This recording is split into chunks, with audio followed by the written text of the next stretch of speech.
Assalamualaikum warahmatullahi wabarakatuh. Alhamdulillahirabbil alamin wa bihi nasta'in ala umuri dunya waddin wassalatu wassalamu ala asyrofil mursalin wa ala alihi washabihi ajmain amma ba'du. Saya perkenalkan, nama saya Ahmad Hidayat. Saya salah satu peserta dari kegiatan Pekerti pada hari ini. Hari ini saya akan mempresentasikan sekaligus meringkas terkait dengan materi yang sudah disampaikan oleh Bapak Dr. Syihabuddin Said MSI yang bertema tentang strategi pembelajaran dan motivasi belajar, yang disampaikan oleh Bapak Dr. Syihabuddin langsung.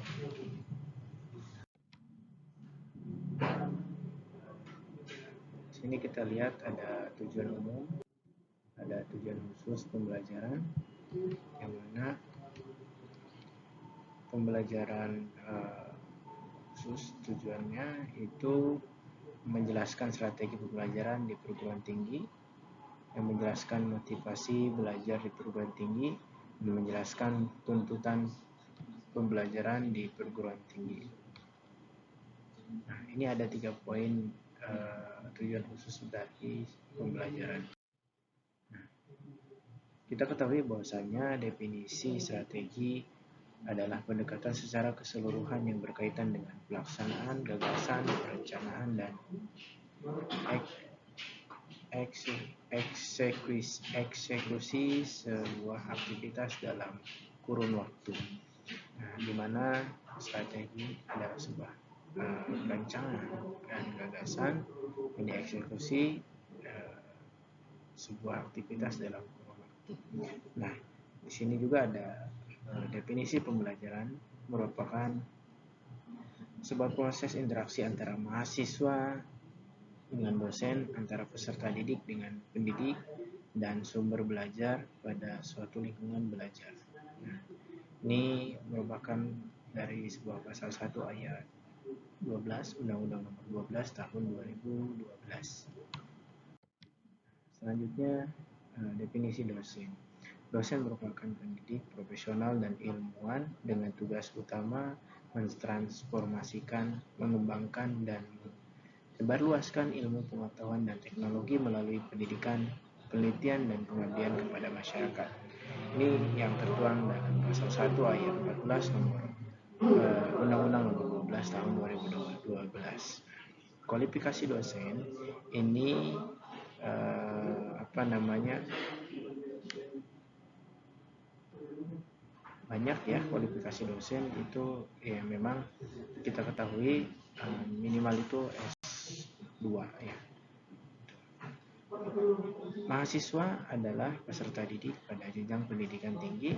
Ini pasal 1 ayat 12 Undang-Undang Nomor 12 Tahun 2012. Nah, standar seleksi mahasiswa. Dalam kitab Ta'lim, ilmu ta'lim nomor 1 Kaun, di mana itu cerdas, yang kedua hirsun, rajin, yang ketiga istibarun, sabar, yang keempat bulugh, itu biaya, yang kelima irsyadul ustaz, petunjuk atau guru ya, petunjuk guru atau dosen, dan 6 dulu zaman, panjang waktunya. Nah, ini adalah yang memang harus dilalui oleh mahasiswa ya. Oke, selanjutnya pembelajaran adalah suatu proses atau kegiatan yang sistematis yang bersifat interaktif dan komunikatif antara dosen, pendidik dengan mahasiswa peserta didik di kelas, dihadiri secara fisik oleh dosen atau pendidik, atau tidak untuk menguasai kompetensi yang telah ditentukan. Ini menurut Arifin 2009/10. Nah, ini pembelajaran merupakan suatu kegiatan dosen atau pendidik secara terprogram dalam desain instruksional untuk membuat mahasiswa atau peserta didik belajar secara aktif yang menekankan pada penyediaan sumber belajar. Nah, selanjutnya pembelajaran adalah suatu sistem instruksional yang terdiri atas beberapa komponen yang meliputi tujuan bahan ajar mahasiswa atau peserta didik, dosen atau pendidik, metode, media, dan evaluasi yang dapat meningkatkan kemampuan kognitif efektif dan psikomotorik agar mahasiswa atau peserta didik menjadi lebih baik dalam komunikasi dan jadi kepada dosen dan pendidik. Ini merupakan sebuah pembelajaran. Di sini ada beberapa strategi ya dalam pembelajaran. Strategi pembelajaran merupakan komponen umum dari suatu rangkaian materi dan prosedur pembelajaran yang akan digunakan secara bersama-sama oleh dosen atau pendidik dan mahasiswa atau peserta didik selama proses pembelajaran berlangsung. Nah, ini ada pendapat lain terkait dengan strategi pembelajaran. Adalah urutan atau pola perilaku dosen pendidik untuk dapat mengakomodasi suatu variabel pembelajaran secara sadar dan sistematis. Ada juga yang mengatakan gabungan dari beberapa rangkaian kegiatan, cara mengorganisasi materi pelajaran mahasiswa untuk peserta didik, bahan pelajaran, dan waktu yang digunakan untuk sebuah proses pembelajaran, di mana waktunya sudah ditentukan. Oke, selanjutnya, penting strategi pembelajaran. Dalam pendidikan merupakan sektor yang sangat menentukan kualitas suatu bangsa. Kegagalan pendidikan berimplikasi pada gagalnya suatu bangsa. Keberhasilan pendidikan juga secara otomatis membawa keberhasilan sebuah bangsa. Pada dunia pendidikan, hendaknya memperhatikan unsur pendidikan yang diantaranya peserta didik, pendidik, atau software, manajemen, sarana, dan prasarana. Aset yang diperlukan dalam pendidikan adalah sumber daya manusia yang berkualitas. Sumber daya yang berkualitas dapat berupa dari mahasiswa atau peserta didik, masyarakat, maupun dari pendidik atau dosen. Selanjutnya, pentingnya strategi pembelajaran. Di sini ada beberapa poin yang saya akan sampaikan. Yang pertama, memberikan rumusan acuan kegiatan pembelajaran. Nah, ini yang pertama, langkah yang pertama. Yang kedua, pencapaian tujuan pembelajaran. Terus, menarik minat belajar peserta didik, memotivasi, mendorong, menggerakkan, membimbing, dan mengarahkan peserta didik. Inilah bagian dari pentingnya strategi pembelajaran. Macam-macam strategi pembelajaran. Yang pertama adalah pembelajaran query atau strategi pembelajaran query SPI. Nah, strategi ini dimana merupakan rangkaian kegiatan pembelajaran yang menekankan kepada proses berpikir secara kritis dan analitis untuk mencari dan menentukan dan menemukan sendiri jawabannya dari suatu masalah yang ditanyakan. Proses berpikir ini bisa dilakukan melalui tanya jawab antara dosen dan mahasiswa. Selanjutnya, strategi pembelajaran ekspositori. Strategi ini menekankan pada proses pemberian pengetahuan atau materi yang diberikan secara lisan atau verbal oleh dosen kepada mahasiswa yang ingin membantu mahasiswa agar menguasai materi pembelajaran secara optimal dan efektif. Karena dalam sistem ini dosen menyajikan dalam bentuk yang telah dipersiapkan secara rapi, sistematis, dan lengkap sehingga mahasiswa tinggal menyimak dan mencerna apa saja dan secara tertib dan teratur. Selanjutnya strategi pembelajaran berbasis masalah. Nah, strategi ini yang memadukan beberapa kegiatan pembelajaran yang menonjolkan pada proses pemecahan masalah ilmiah.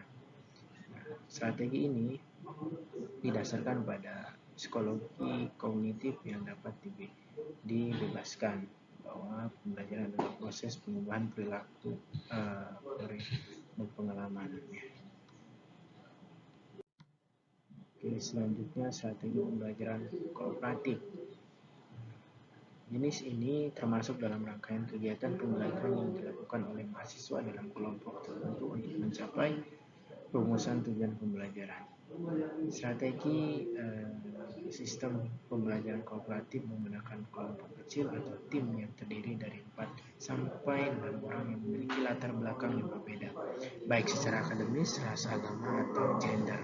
Untuk model pembelajaran kelompok dalam rangkaian kegiatan pembelajaran yang dilakukan oleh mahasiswa dalam kelompok-kelompok tertentu untuk mencapai tujuan pembelajaran yang telah dirumuskan.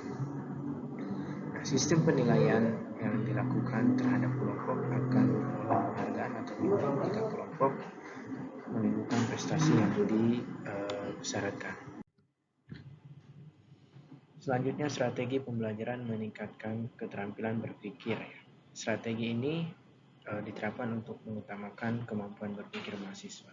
Materi yang disajikan dapat berupa membimbing mahasiswa melalui proses menemukan konsep sendiri yang harus dikuasai oleh mahasiswa dengan cara terus-menerus melalui proses dialog dan menggunakan pengalaman mahasiswa. Strategi ini yang diterapkan oleh para dosen dapat berjalan maksimal. Penting pihak lembaga pendidikan meningkatkan sarana prasarana yang ada di sekolah, seperti mengembangkan perpustakaan, renovasi kelas, sehingga memberikan pelatihan kepada dosen dan pendidik atau pendidiknya. Nah, ini karakteristik proses pembelajaran. Ada beberapa poin: interaktif, inspiratif, menyenangkan, menantang, memotivasi peserta didik untuk aktif, memberikan ruang yang cukup bagi prakarsa, kreativitas, dan kemandirian sesuai dengan bakat, minat, dan perkembangan fisik dan psikologis peserta didik. Selanjutnya, pembelajaran ini definisinya adalah proses interaksi antara peserta didik dengan pendidik dan sumber belajar pada suatu lingkungan belajar. Selanjutnya, pendekatan pembelajaran adalah orientasi arah pandangan atau cara pandang pendidik peserta didik terhadap pembelajaran untuk mencapai tujuan pembelajaran. Contoh, pendidik memandang bahwa dalam pembelajaran peserta didik harus kooperatif, maka muncullah pendekatan kooperatif. Ini adalah model pembelajaran, merupakan proses pembelajaran atau gambaran pembelajaran peserta didik dari awal sampai akhir. Pembelajaran yang ditandai dengan langkah-langkah spesifik, ya. Sintaks, contoh model pembelajaran kooperatif. Strategi pembelajaran adalah rancangan kegiatan yang disusun agar tujuan tercapai secara efektif dan efisien. Nah, metode pembelajaran adalah cara pendidik menyampaikan atau memfasilitasi peserta didik untuk memperoleh pengetahuan atau keterampilan tertentu, atau cara yang digunakan untuk mengimplementasikan rencana dalam bentuk data, contohnya pengamatan eksperimen. Nah, teknik pembelajaran, ada teknik pembelajaran beberapa ini cara pendidik menyampaikan atau memfasilitasi peserta didik untuk memperoleh pengetahuan dan atau keterampilan tertentu melalui metode pembelajaran tertentu. Cara menggunakan implementasikan suatu metode. Nah, di sini juga ada beberapa contohnya. Ada teknik presentasi pada kelompok dalam metode presentasi. Ada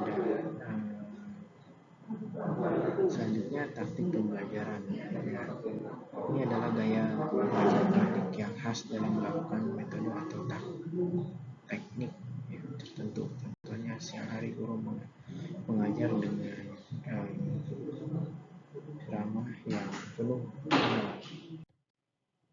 Di sini bisa kita lihat bagaimana strategi atau taktik atau teknik dalam pembelajaran ini bisa kita lihat sebagai contoh di mana yang gambar pertama yaitu pembelajaran kooperatif, ya tentunya itu pembelajaran kelompok.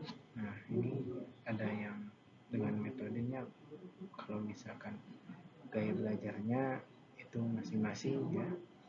Ini ada lagi yang lagi mengantuk ya, atau yang lagi fokus. Ini bedakan, kita bisa lihat ada 3 ini ya, ada kooperatif dan dengan metode ramah ini. Dan dalam pembelajaran mahasiswa harus menguasai 3 ranah: kognitif, psikomotorik, dan afektif. Kognitif ada 6 tingkatan, untuk pengetahuan, pemahaman, aplikasi, analisis, sintesis, dan evaluasi. Psikomotor ada 5 tingkatan: peniruan, penggunaan, ketepatan, perangkaian, dan naturalisasi. Afektif ada 5 tingkatan: pengenalan, respon, penghargaan, pengorganisasian, pengamalan. Selanjutnya motivasi belajar di perguruan tinggi. Ini pengertian menggerakkan kondisi yang menimbulkan perilaku, mengarahkan perilaku, mempertahankan intensitas perilaku. Ini motivasi adalah suatu energi atau kekuatan seorang yang dapat menimbulkan tingkat presentasi dan antusiasme dalam melaksanakan suatu kegiatan, baik yang bersumber dari dalam diri individu itu sendiri atau motivasi intrinsik maupun dari luar individu, motivasi ekstrinsik.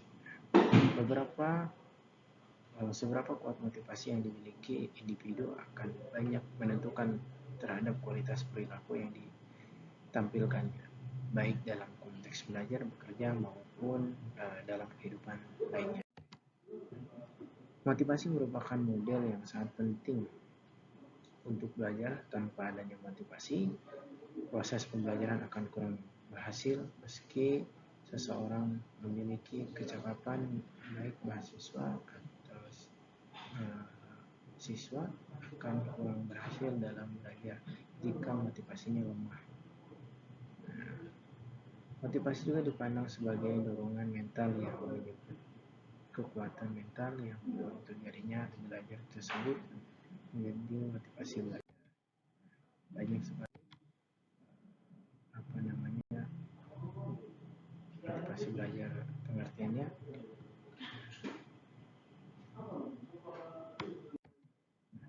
Ciri-ciri motivasi belajar ini ada beberapa ciri-cirinya. Yang pertama, tekun menghadapi tugas.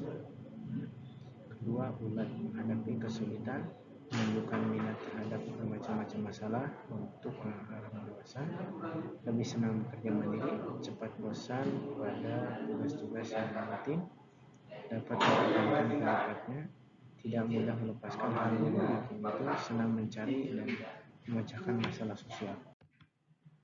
Analisis hasil kerja yang rendah.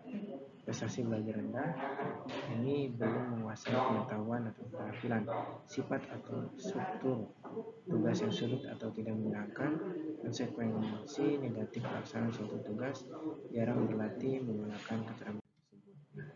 Fungsi motivasi dalam belajar ini ada beberapa fungsi ya. Pertama, motivasi adalah suatu yang paling mendasar yang harus ada dalam proses pembelajaran, karena hasil belajar akan optimal jika ada motivasi. Motivasi selalu berkaitan dengan tujuan ya. Terus fungsi motivasi sebagai dorongan untuk berbuat suatu dari setiap aktivitas yang dilakukan, menentukan arah perubahan yakni ke arah tujuan yang ingin dicapai, menyelesaikan perbuatan, pendorongan usaha untuk mencapai prestasi. Bentuk motivasi di sekolah, ya, di mana motivasi anak berbeda, motivasi tidak timbul, motivasi harus ditumbuhkan oleh ya. Selanjutnya, cara untuk menumbuhkan motivasi belajar mahasiswa antara lain memberikan angka, memberikan hadiah, kompetisi, ego, invite, memberi pujian. Teori motivasi banyak: motivasi dan penguatan, hadiah dan penguatan, cognitive dissonance, teori atribusi, self-worth.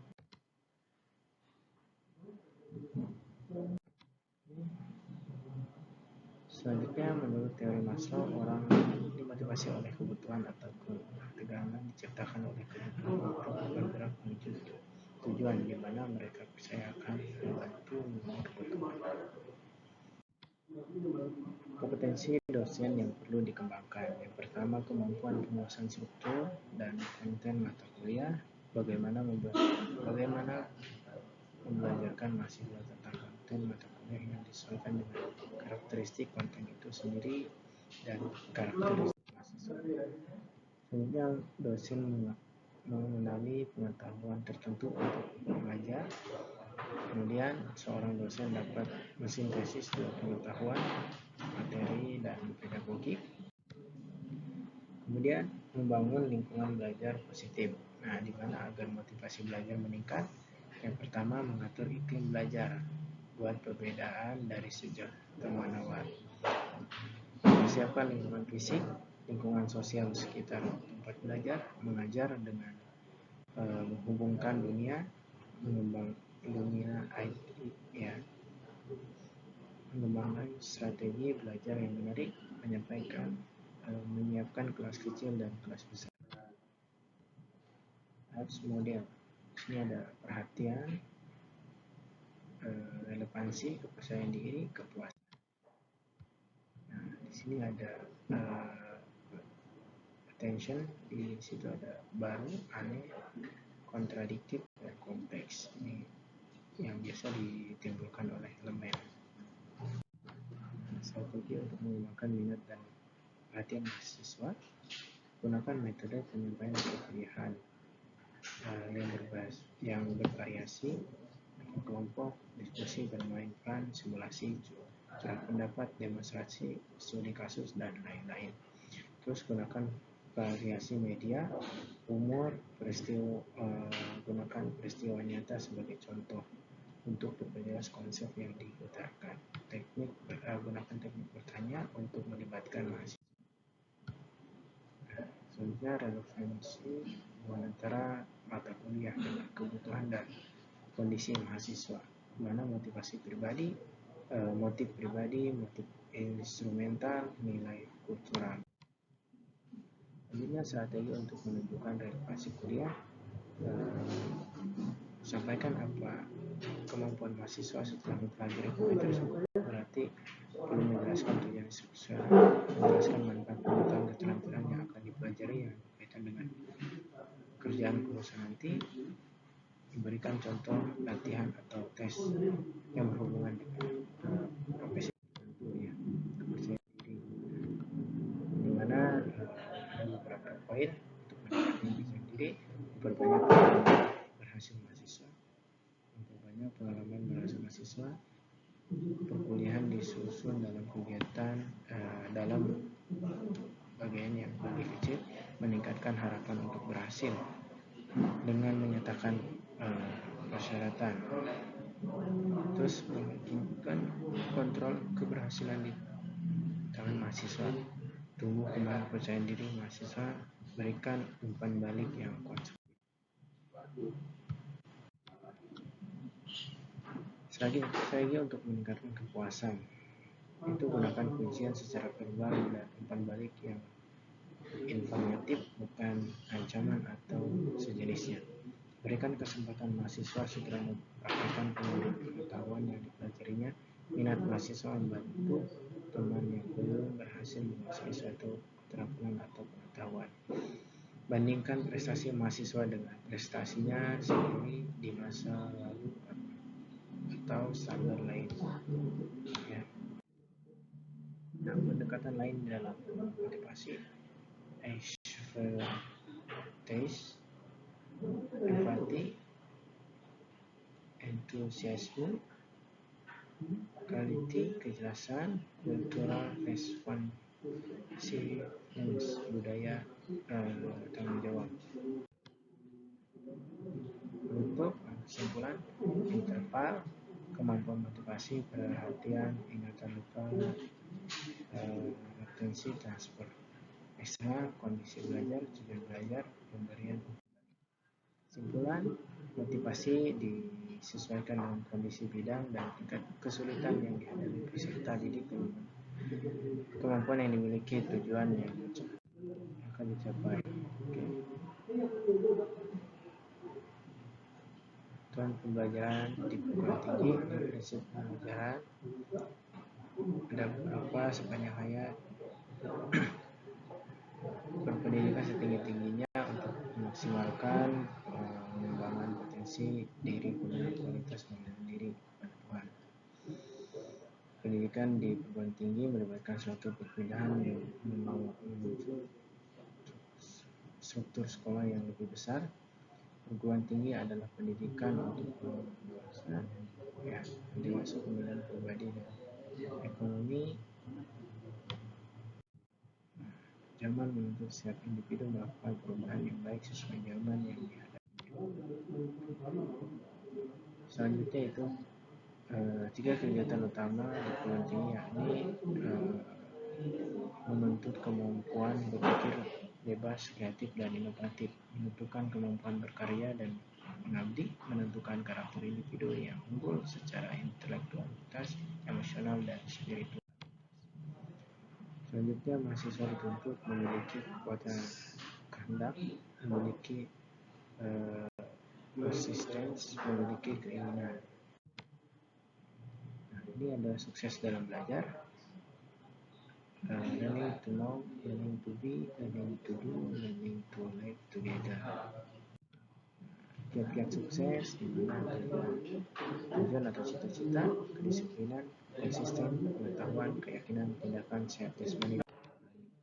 Untuk pendidikan sepanjang hayat, untuk terus mengembangkan kematangan diri dan memaksimalkan pengabdian kepada Tuhan.